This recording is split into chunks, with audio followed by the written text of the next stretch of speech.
feels like we're in the same spot we were last year with Oscar Piastri, quote unquote, running away with it, just as Kimi Antonelli is now. And, be very, very wary because Oscar Piastri didn't finish second. He finished third last year. And after this week, it was so just kind of reminiscent and makes you really, really think how the entire second half of the season could be completely topsy-turvy. Welcome to the Paddock F1 with Greeny and the cheese. We're caffeinated, we're medicated. It's a podcast by fans for fans. Your dose of F1 news. All the races, all the tracks, and all the drama. Coming up on today's show.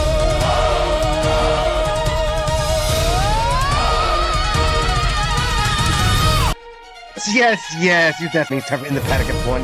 Greeny and the cheese. Thanks for tuning in. Thanks for listening. Hit that subscribe and like button. Give us a comment, thumbs up, whatever. Helps to hear out the channel. But round 11 brings us to the banks of the Danube River. We're back in Budapest, baby. It's the Hungarian Grand Prix, and while you're there, you gotta check out the iconic Parliament building, of course. That is magnificent. Take a cruise down the Danube. Maybe get a little soak in at the thermal baths. We're 12 miles northeast of Budapest. Sits the Hungaroring. 2.72 miles, 14 corners. They come at you thick and fast, man. It is a track of full rhythm. You give it the full beans for 56% of your lap now. I mean, I don't even know anymore with this new battery, man. This crap. Beans are changing. But anyway, things are changing. Hopefully not for too long. Hopefully go back to V8 soon. That'll be great. But anyway, what a race we got there. McLaren's had great start there, but better than the Ferraris. A little strategy, some tire management, a VSC in there. Oscar's gearbox then went to ruin the possibilities of a great day for McLaren. But in the end, though, Lando takes the win, Max second, Kimi Antonelli takes third. We are caffeinated, we are medicated. Greeny, good day, sir. Good day indeed, and great weekend indeed. Finally got rid of those wildfires and the heat. We got a nice little weekend here in the Northeast in the U.S., but checking out the Hungarian GP. Man, it was like a free-for-all today. You didn't know who was going to win this weekend. You couldn't really believe your eyes that McLaren back at it again in the Hungaroring for the third straight season. So kicking ass and taking names, Papaya style. And so you got to love that. If you're a McLaren fan, of course, seeing a little life in them. So we'll see what happens if that carries over into the fall after the winter break. That would be fantastic. Summer break. Fantastic. Or I'm sorry, the summer break. Fantastic. It's getting too excited for winter. I guess if you're Oscar Piastri, it is the winter break. But nonetheless, definitely a twist in the season. Ferrari, I'm sure we'll get to a lot of that later, did not run it up the way you thought they might. Kimi Antonelli and Mercedes and George Russell. If somebody cannot wait to get to the break, it is that guy right there. I mean, that was a disaster start. I mean, that was an absolute train wreck mess. Luckily, he was back on it fast to get it back started again. But at that point, I mean, by the time they got to the first corner, he's dead last. So it was just a disaster, absolute disaster. The news indeed is Lando Norris taking his first win of the year, fifth different driver to win a race this season, third different constructor to take home a race, and it is on. Depending on what this summer break looks like coming out, again, we can see him. I think any one of the four teams can make a push here for sure in the constructors. Bring up the standings right now. I mean, crazier things have happened as far as championships Ferrari's go. what, like 70, 72 points behind or something 72 like points that? behind me. I'm missing Which is McLaren not, which and is Red not, Bull are. I'm sorry, which but is not bad. yeah, McLaren and Red Bull are way behind them. But you know, Hmm. 72 points is not what we've seen, honestly, going into summer break over the past. It's been a long time since it's been that close, or not often is it that close. We definitely had some seasons where it's been tight there, but also seeing, you know, Isaac Hadjar back at it again and finishing in the top 6 there. You know, not falling for that curse of the second Red Bull once again. Max Verstappen, jeez, he's on podium. Still hasn't won a race this season, but staying massively competitive. And yeah, Ferrari choking. There's a lot to unpack. But I a mean, lot to unpack McLaren going again in. brought big, brought upgrades, and the last few years when McLaren has brought an upgrade, it's been pretty spot on. So we'll see if it continues. I mean, it's also seems to be that certain tracks are suiting are suiting certain teams better than other tracks, and depending on the power levels and such. I mean, it's very interesting on how from track to track this team might be good this week, but next week they're going to be complete rubbish. I mean, Max keeps saying the car is absolute trash, but yet he keeps putting it on podium. So I mean, but that is also Max Verstappen being probably the best driver still on the planet, taking a car that's duff and still puts it in the points. I mean, what did he do that final stint in? Like 28 laps or something on the softs. I mean, that was ridiculous. I didn't think that was gonna definitely not gonna happen. I mean, tough break for Kimi Antonelli too. If he pits 3 laps later on that last stop and he hits the virtual safety car, he probably finishes second ahead of Max because of the pace that he had there at the end of the race. I mean, there's somebody that just keeps putting things in. That's probably somebody who doesn't want the summer break to come right now is Kimi Antonelli, because for where he is right now, you definitely probably don't want to hit the brakes for a month, especially being a young driver and you come back after that break and then you're maybe not as focused or something. Going into that second half, we've seen it happen before with young drivers. But in the end, it's Lando Norris, McLaren. First pole, first win of the season. It's huge. It's good for the just in general that we're gonna have. If we have another team that's fighting for wins here. I mean, the gap has definitely closed a lot to Mercedes. A lot from everybody else. I'm sure It's a race. Mercedes It's a has. race. I'm sure Mercedes has like upgrades coming that are we'll see what things go with that, but it's a race. It wasn't the complete absolute runaway that we saw after the first few races, where it looked like it was just going to be a complete Mercedes domination for the season. So that's good to see. It's at least it keeps that excitement going. And the point totals for both the drivers and the constructors going into the summer break is not astronomical. It's still a fight. There's still a fight. Yeah, it's absolutely still a fight. It's still a race. And listen, if Mercedes comes out and wins, finishes 1, 2, 3 of the first 4 races, yeah, it's over. But is there something to talk about at least going in? For sure. Is Ferrari have a shot? For sure. If they drive like they did today, going forward, do they have a shot? Probably not. Because today was no good. No bueno, indeed. But we'll get to that in a moment. And someone who dominated this track in Lewis Hamilton making a boneheaded mistake. But we'll get to that soon. But yeah, it's on. Keeping George back. Lewis still getting points, finishing 5th officially. And I mean, like Charles, the Ferrari had told Charles there to just, back it off a little bit. I know it's probably it's only a couple points, but what if it comes down late in the year and those points would have been something? I mean, it's not. I mean, it wouldn't have really mattered to Charles's, championship right now, but for Lewis, who's in second, trailing Antonelli by, 50 points, 48 points is better than 50 points going in the break. So is that something that every point counts? Every point counts. I mean, did Ferrari screw the pooch there too by not just telling Charles to back it off a little bit? I mean, it was a stupid thing to speeding in the pit lane. I mean, you're not getting away with that nowadays. Period. If that comes up, you're pretty much nailed.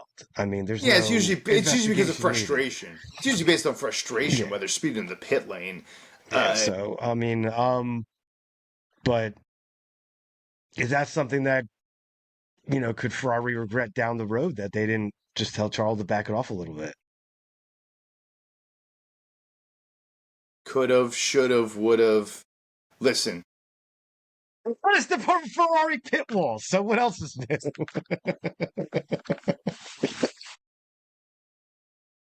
That can drive you crazy, man. Every time you think they're getting a step ahead, every time you put your money down, and we'll get to that in a little bit, on those ponies, they always slap you right in the face. But we'll get back to that. Every time you think you're out, they pull you back in, and they disappoint you. And then every time.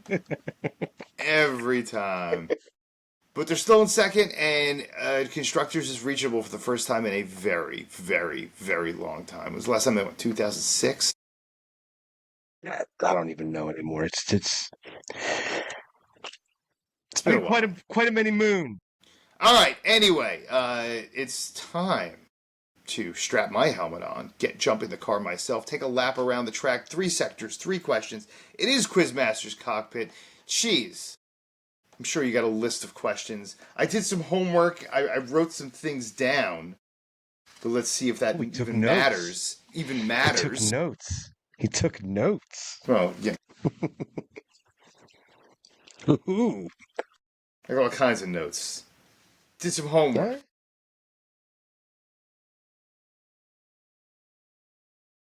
Are you ready, sir? I am prepared as I can be. All right, question number 1 then. Here we go. Who won the first Hungarian Grand Prix? God, I know this. I didn't write this one down either. Was it Nelson Piquet? That is correct. No, I actually didn't write that down. So I was too arrogant. Like, I know that. And then...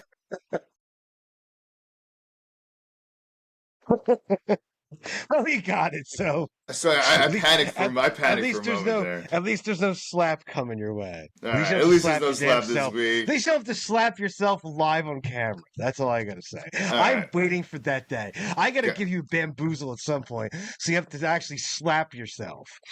That'll be entertaining. Get the baby powder out. All right, go ahead. Slap your own damn self. Here we go. Question number 2. Including today, which constructor has the most wins at the Hungaroring? I think it's McLaren. That is actually correct. That was their 14th win as a constructor at the Hungaroring. So it is kind of like their track. Got 2 for 2. Question number 3.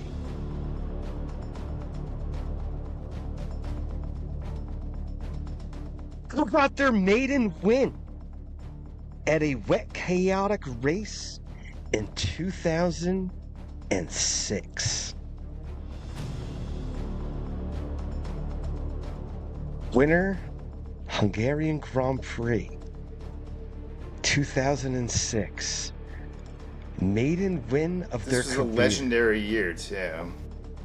I believe it was Jenson Button. That is correct, sir. It's been a minute. It's been a 3 for minute. 3. That is a hot lap, my friends. I think this is my first time on the European leg that I took one down. I'd have to go back in the book here, but I believe you are correct there. I think so. It's been probably the third I time this actually had year, full but yeah. confidence in you, though, because I actually had winners first in my notes. All right. All right. I'm not I sure had if I some believe you, confidence. but okay.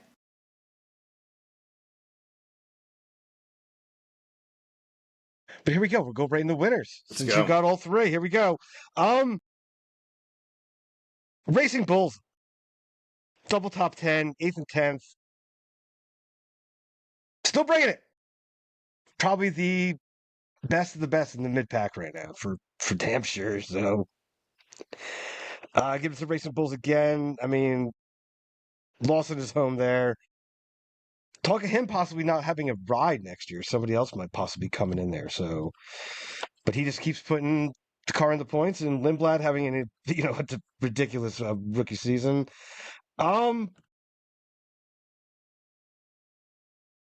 We've put them in losers basically weekly.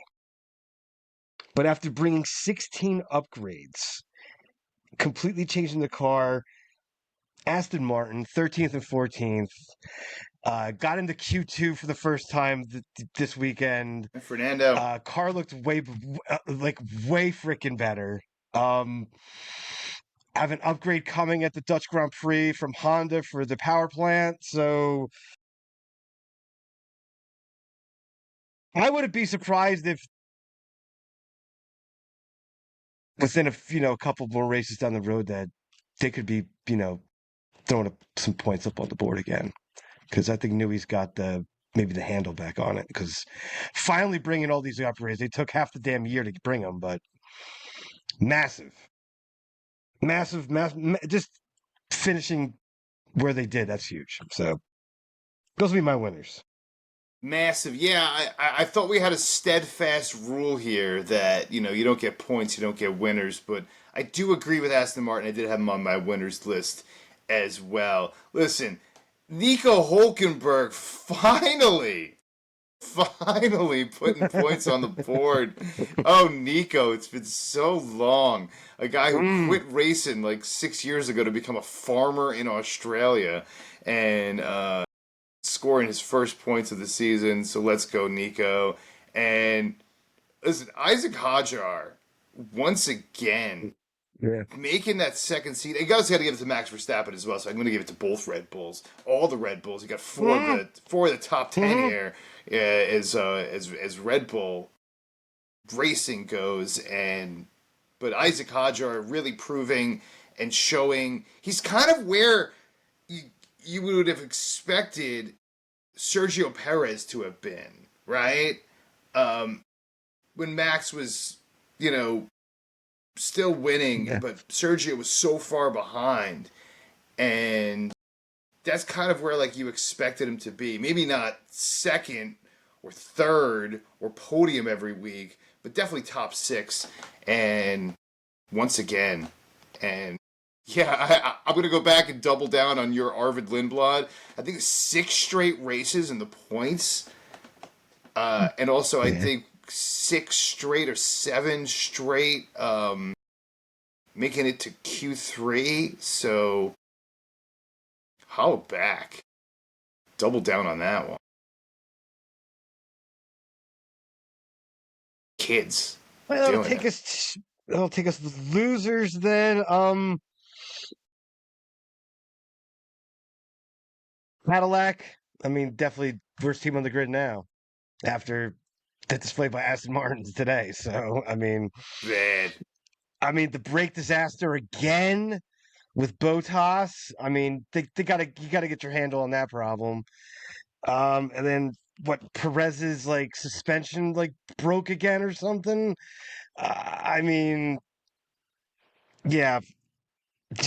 Just absolutely not good. Yeah, they're going home at halftime. They're done. They're not even it's bad. Yeah, Bottas. It's pretty bad. It's pretty bad right now. Oscar Piastri, just the bad luck just continues. I mean, he's out in front, leading the race. Gets pits. Carlos Sainz rides, smacks into him, and then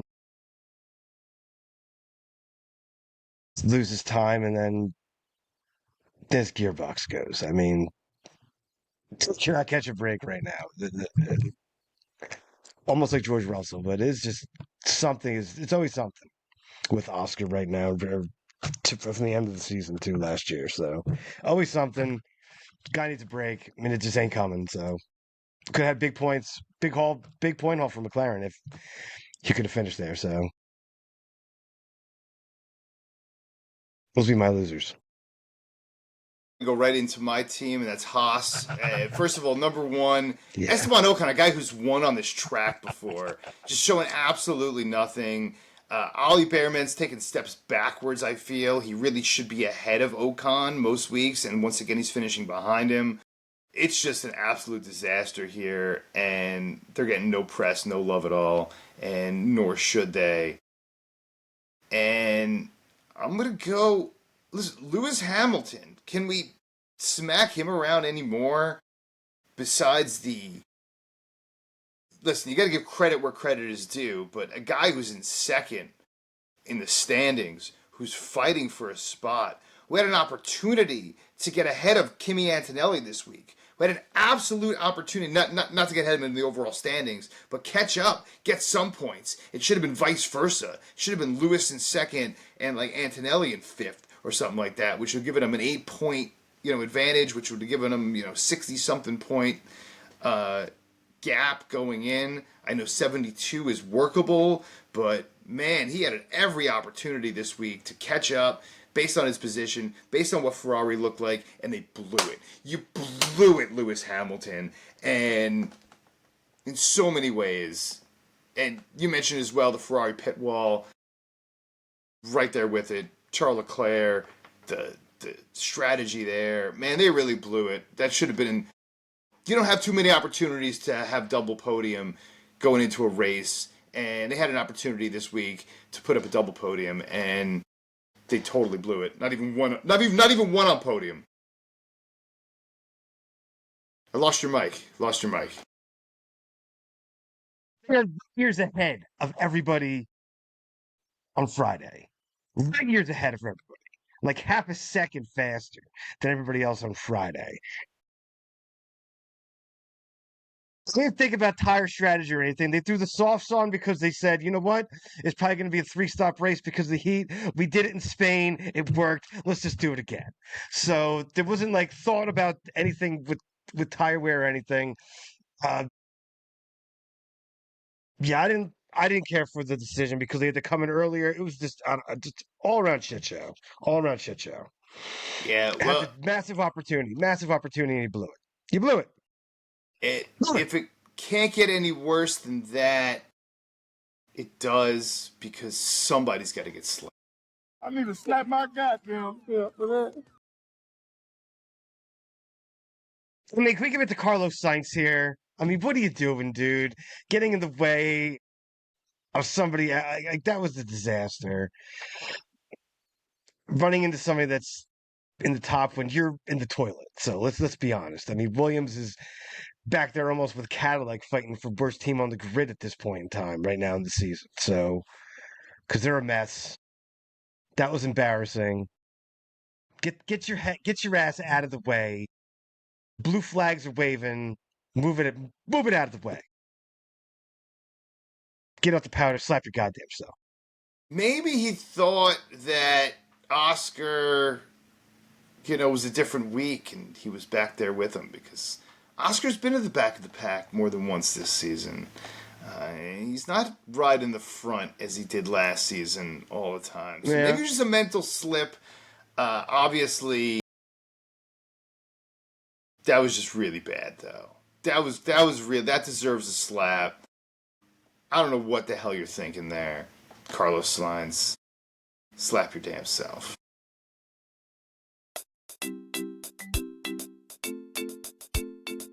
Yes. You know what that sound means? I think that fantasy ride to that fantasy island of Great Utopia. Where the beer flows like wine, the wine flows like beer, and that cannabis, oh yes, my friends, that cannabis grows as far as the eyes can see. Look at it out there, green and luscious. Take a little whiff. Whew. And that air smells.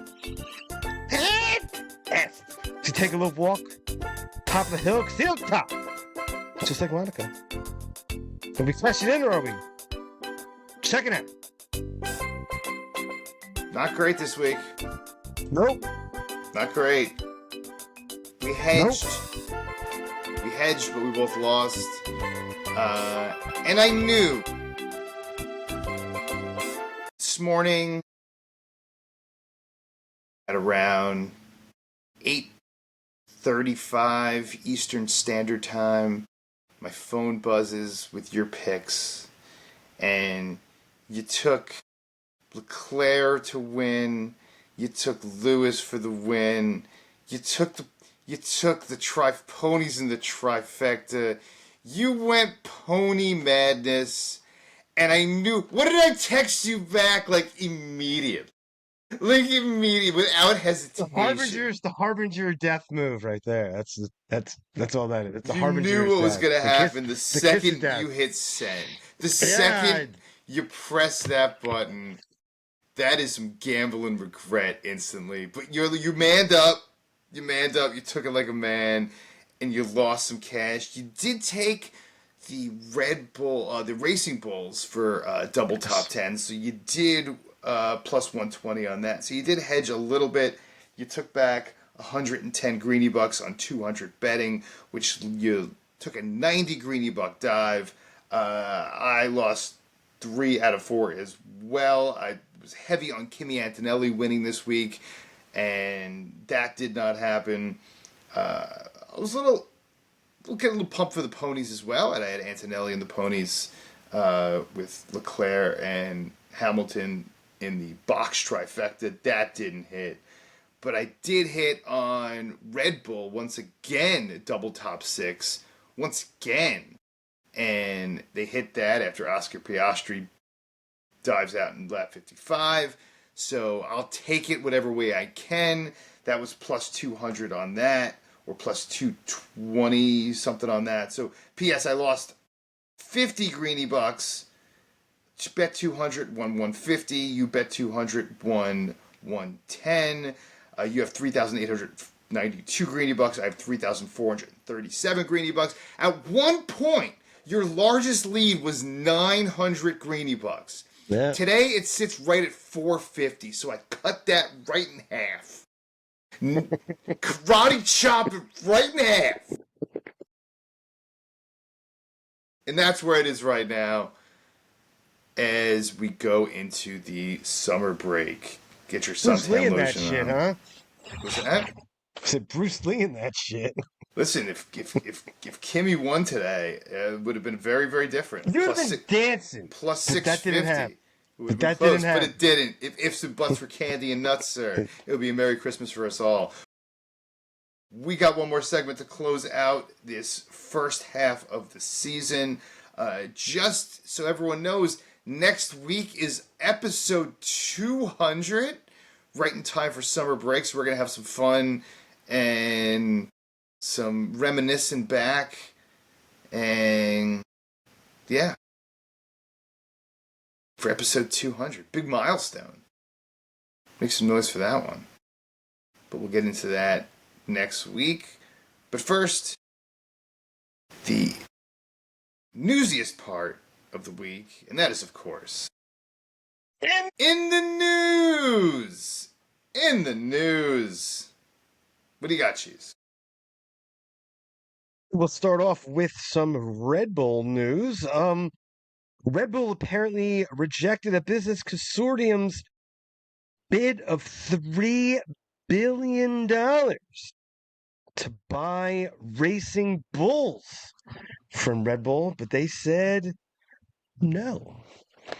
It's a lot of money to say no to. I got to say that.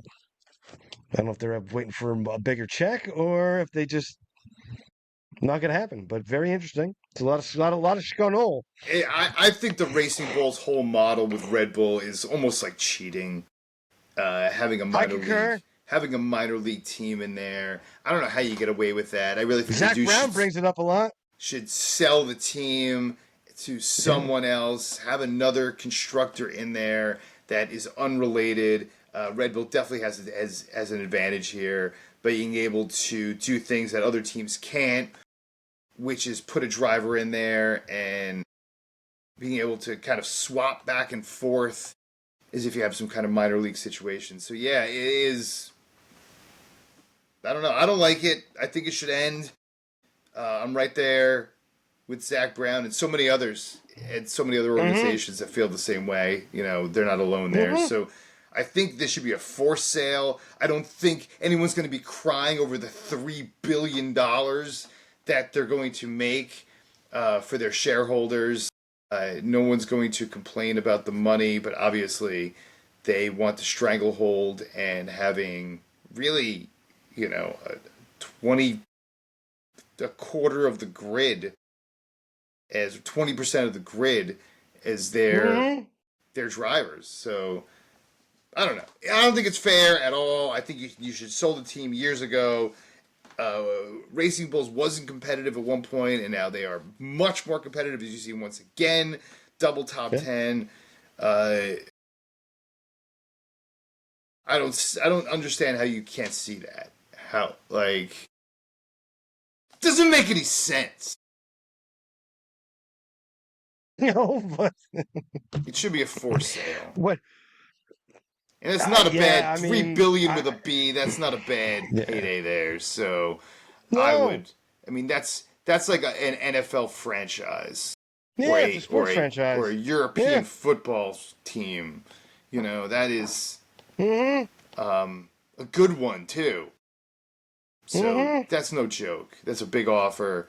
It should almost be forced at this point.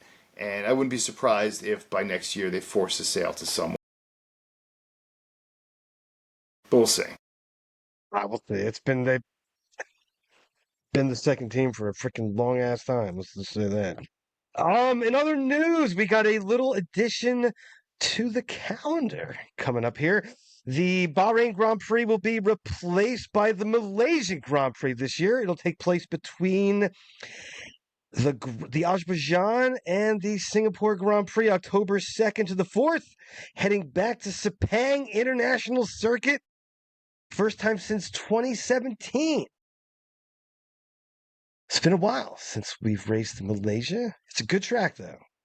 Should be, although the final back straight there into the front straight with the battery is going to be, that's going to be an interesting combination since they're kind of like back to back, only one corner in between them. So I don't know what that's going to look like with these new cars, though. I'll say that.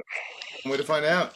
It's been a while. It's been several different evolutions of the cars since we've raced there. So, yeah, it's been a long time. No, that is, yeah, it's been a couple iterations for sure. So, I mean, we'll see. But you know, the other iterations they didn't have the battery problem. This thing has. So, I mean, didn't Martin Brundle say this past week or after Spa that it's, you know, we've lost the corners, some of the classic corners at Silverstone and then at Spa because of the battery, you know, taking away the power and the speed aspect and things that we've kind of come accustomed to at those tracks as well. So I kind of certainly agree with them, to be honest. What else you got? Well, that's pretty much it, other than the Abu Dhabi Grand Prix is on the ropes right now, so we'll see what happens with that. And there's a talk that the final races could end up coming back to Europe at some point to finish off. So we'll see how that goes.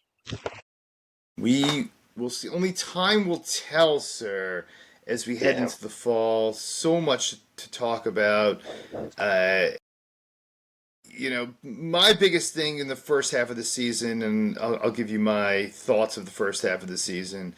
It feels like we're in the same spot we were last year with Oscar Piastri, quote unquote, running away with it. just as Kimi Antonelli is now. And, be very, very wary because Oscar Piastri didn't finish second. He finished third last year. And after this week, it was so just kind of reminiscent and makes you really, really think how the entire second half of the season could be completely topsy-turvy. Again, like you just mentioned, adding another race in there to a track that has been untested for a decade. It's really, really, really interesting. We will see what happens.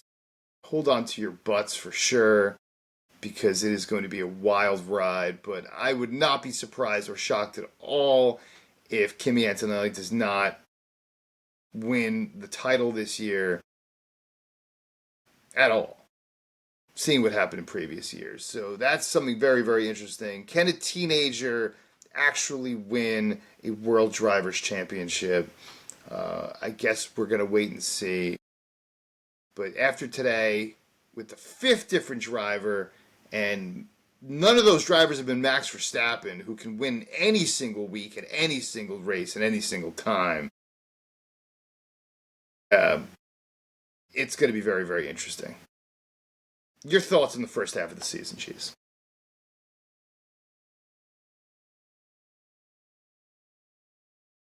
It's been nice seeing the progression of the other teams compared to Mercedes, closing the gap. To be honest, I think Mercedes fumbled it a little bit here in the first half by not being completely running away with it. I mean, there's the issues on the other side of the garage, across from Kimi Antonelli, seem to be growing. We'll see what happens after the summer break here, but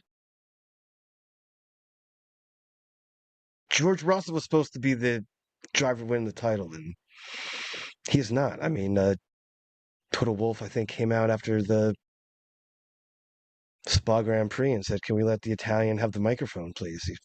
Basically saying, forget about George. Let's talk about Kimi. But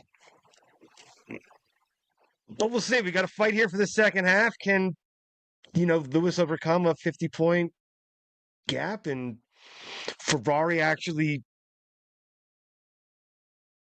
make good decisions on the pit wall and maybe really hit a couple upgrades and put the car back up where they expect it to be, and Lewis wins that record-breaking title? I mean, that's something that's definitely to be watched, because it's not completely ridiculous to overcome a 50-point gap, especially with the reliability issues that the Mercedes has had this season. So all teams have had this season.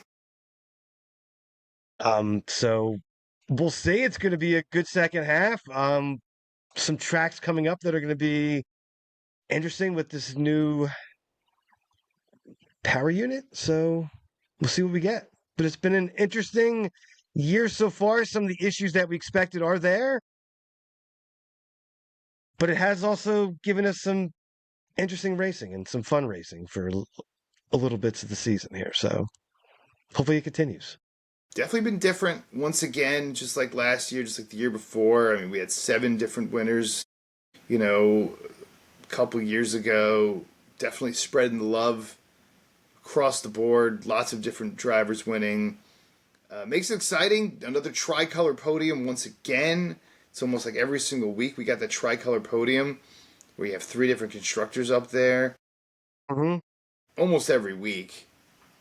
And that's been just exciting. Exciting to see. The dichotomy and the spreading out between the good teams and the bad teams is just probably more massive than I've seen in probably 6-8 years, it feels like. Where it's just massive gap between the top 5 teams and the bottom 5 teams now. And showed that a lot with Aston Martin this week. How, with all those upgrades, still couldn't get it done. But, again, makes for an interesting fall. Cheese, say what you got to say, brother. I will see you guys for episode 200. It's going to be a minute till we get a race. It's going to be like a month. Just down to the end of August till we're at the Dutch Grand Prix for the final time for a while. So We'll see you guys soon. And as always, stay medicated, my friends. Coming live from the US of A.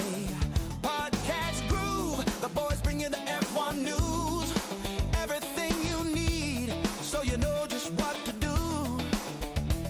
And it's all alright, 'cause they do it right. In the paddock with Greeny and the cheese. In the paddock with Greeny and the cheese. In the paddock with Greeny and the cheese. Ferrari's gonna drive you crazy. Mad Max, he's so amazing. McLaren, Merc, has and more. In the paddock with Greeny and the cheese. And they know their way around the track. When you need the facts, you can trust them. They won't steer you wrong. Always right on time. They know their way around a microphone. And it's all right, 'cause they do it right. In the paddock with Greeny and the cheese.